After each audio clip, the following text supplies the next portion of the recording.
Welcome to original strange fairy tales and other stories, where timeless tales are brought to life in all their wonder, mystery, and enchantment. Today we journey into a story that has captured the imaginations of generations, one that transports us into a world where magical beings and humble humans cross paths in surprising and unexpected ways. This story comes from the famous collection of folklore gathered by the Brothers Grimm. These tales were more than just entertainment. They often carried lessons, hidden wisdom, and glimpses into a time when the lines between the natural and supernatural were blurred. Our story today features mystical helpers who live in the shadows, unseen by most, but whose kindness and labor transform the lives of those fortunate enough to cross their path. But these magical creatures don't ask for much, just a small gesture of gratitude in return for their unseen work. What happens when their quiet efforts are discovered? What rewards and consequences follow? If you enjoy these timeless tales, remember to like, subscribe, share, and join the conversation in the comments below.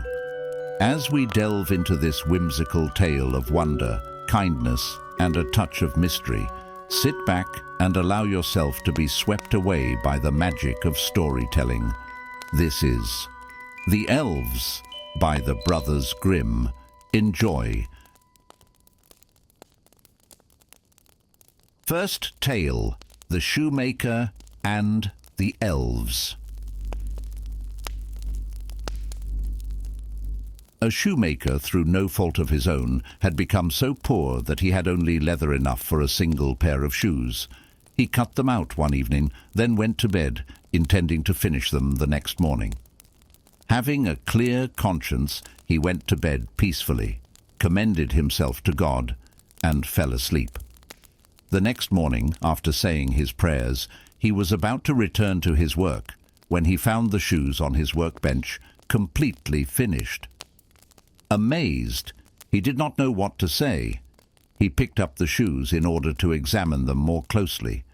They were so well made that not a single stitch was out of place, just as if they were intended as a masterpiece. A customer soon came by, and he liked the shoes so much that he paid more than the usual price for them. The shoemaker now had enough money to buy leather for 2 pairs of shoes. That evening he cut them out, intending to continue his work the next morning with good cheer. But he did not need to do so, because when he got up, they were already finished. Customers soon bought them, paying him enough that he now could buy leather for 4 pairs of shoes. Early the next morning he found the 4 pairs finished, and so it continued. Whatever he cut out in the evening was always finished the following morning. He now had a respectable income, and with time became a wealthy man.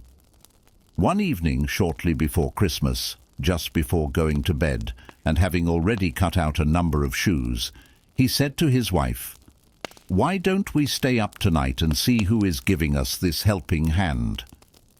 His wife agreed to this, and lit a candle. Then they hid themselves behind some clothes that were hanging in a corner of the room. At midnight, 2 cute little naked men appeared. Sitting down at the workbench, they picked up the cutout pieces and worked so unbelievable quickly and nimbly that the amazed shoemaker could not take his eyes from them. They did not stop until they had finished everything. They placed the completed shoes on the workbench, then quickly ran away. The next morning the wife said, "The little men have made us wealthy. We must show them our thanks. They are running around with nothing on, freezing. Do you know what? I want to sew some shirts, jackets, undershirts, and trousers for them, and knit a pair of stockings for each of them, and you should make a pair of shoes for each of them." The husband said, "I agree," and that evening, when everything was finished, they set the presents out instead of the unfinished work. Then they hid themselves in order to see what the little men would do. At midnight they came skipping up, intending to start work immediately. When they saw the little clothes instead of the cut-out leather, they at first seemed puzzled, but then delighted. They quickly put them on. Then, stroking the beautiful clothes on their bodies, they sang, "Are we not boys, neat and fine? No longer cobblers shall we be." Then they hopped and danced about, jumping over chairs and benches. Finally they danced out of the house. They never returned, but the shoemaker prospered, succeeding in everything that he did.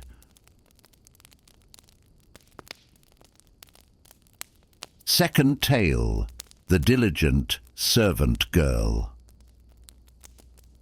Once upon a time there was a poor servant girl who was diligent and neat. Every day she swept out the house and shook the sweepings onto a large pile outside the door. One morning, just as she was beginning her work, she found a letter on the pile of sweepings. She could not read, so she stood her broom in the corner and took the letter to her employers. It was an invitation from the Elves, asking the girl to serve as godmother at the baptism of one of their children. At first, the girl did not know what she should do, but finally they convinced her to accept. It would not be right, they said, to decline such an invitation. 3 elves came and led her to a hollow mountain where the little people lived. Everything there was small, but more ornate and splendid than can be described. The new mother was lying in a bed of ebony, decorated with pearl buttons. The covers were embroidered with gold. The cradle was made of ivory, and the bathtub of gold. The girl stood in as godmother, and then wanted to go back home, but the elves asked her fervently to stay with them for 3 days. She agreed to do so, and the time passed pleasantly and joyfully. The little people did everything to make her happy. Finally she wanted to return home. They filled her pockets with gold and led her outside the mountain. She arrived home. Wanting to begin her work, she picked up the broom that was still standing in the corner and started to sweep. Then some strange people came out of the house and asked her who she was and what she was doing there. It was not 3 days, as she thought, that she had spent in the mountain with the little men, but rather 7 years. In the meantime, her former employers had died. Third tale: The Changeling. A mother had her child taken from the cradle by elves. In its place they laid a changeling with a thick head and staring eyes who would do nothing but eat and drink. In distress, she went to a neighbor and asked for advice. The neighbor told her to carry the changeling into the kitchen, set it on the hearth, make a fire, and boil water in 2 eggshells. That should make the changeling laugh, and if he laughs, it will be all over with him. The woman did everything just as her neighbor said. When she placed the eggshells filled with water over the fire, the blockhead said, "Now I am as old as the Wester wood, but have never seen anyone cooking in shells." And he began laughing about it. When he laughed, a band of little elves suddenly appeared. They brought the rightful child, set it on the hearth, and took the changeling away.